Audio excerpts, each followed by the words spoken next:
আসসালামু আলাইকুম গাইস, কেমন আছেন আপনারা সবাই? আপনাদের জন্য আমি আজকে একটা তেলাপিয়া মাছের রেসিপি নিয়ে আসছি।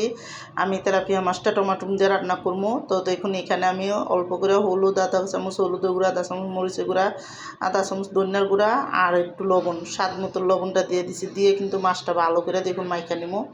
আর মাছটা ভালো করে মাইখা তারপরে কিন্তু এখানে ফ্রাই প্যানে বেশি করে তেল দিয়ে দিলাম। আর এখন আমি দেখুন মাছটি দিয়ে দিব।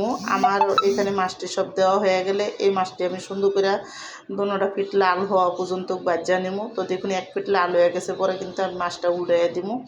আর উল্টাইয়া এখন আমি সুন্দর করে যাতে সবটি মাছ লাল লাল ওই পিঠটাও হয়ে যায় ওইভাবে করে আমি মাছটি ভাজা নেব।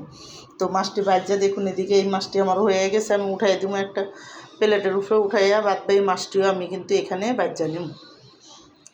তো এই মাছটা নামাইয়া বাদ বাই যে মাছটি আছে ওটাও আমি দেখুন এখানে ফ্রাই প্যানের ভিতরে দিয়ে দিলাম।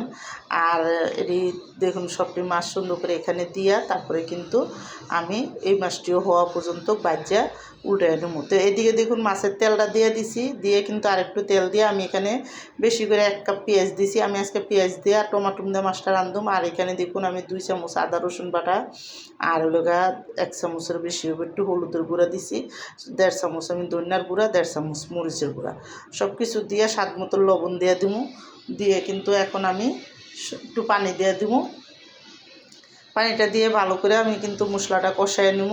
আর মশলাটা যখন ভালো মতন কষানো হয়ে যাব, তেল তেল উঠে যাব, আমি এখানে দেখুন কয়েকটা টমাটো দিয়ে দিছি, মানে একটু পিস পিস করে কাটটা। আর এই টমাটোটা যখন একটু মশলাটার সাথে হালকা কষাইছি, কষানোর পরে কিন্তু আমি এখানে দেখুন একটা বাটি দিয়া 1 বাটি পানি দিয়ে দিলাম।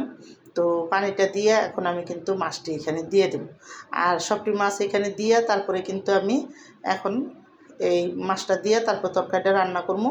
আর আমার এই তেলাপিয়া মাছ দিয়ে টমাটোমের ভুনা রেসিপিটা যাদের পছন্দ হয় তারা লাইক সাবস্ক্রাইব দিন। প্লিজ আমার ভিডিওটা বেশি বেশি শেয়ার করে দিন আর সাবস্ক্রাইব করে দিন। আর এইভাবে একবার হলে তেলাপিয়া মাছ টমাটো দিয়ে ভুনা করে দেখেন, অনেকই মজা লাগে। তো আমি কিন্তু দেখুন এদিকে যখন মাছটা ভালো করে সব দেওয়া হয়ে গেছে তারপরে কিন্তু আমি এখন ডাইটকে মাছটা রান্না করবো। তো এখানে আমি 4টা কাঁচামরিচও দিয়ে দিলাম। দিয়ে কিন্তু দেখুন যখন সুন্দর করে বলক হয়ে আইছে আমি কিন্তু এখানে ধনিয়া পাতাটা দিয়ে দেবো। তো আমার ফ্রিজে ফ্রোজেন করা ধনিয়া পাতা ছিল, আমি ওইটাই এখন দিয়ে দিছি। আর একটু বেশি করে ধনিয়া পাতা দিলে এই মাছ ভুনাটা কিন্তু খাইতে অনেক মজা লাগে। আর দেখুন সুন্দর করে যখন হয়ে গেছে আমি একটু লাড়াচাড়া দিয়ে ধনিয়া পাতাটা আর একটু হওয়া পর্যন্ত আমি কিন্তু নামাই দিই। আর আমার টমাটোটা থাকলে এই মাছটা খাইতে আরও বেশি ভালো লাগে।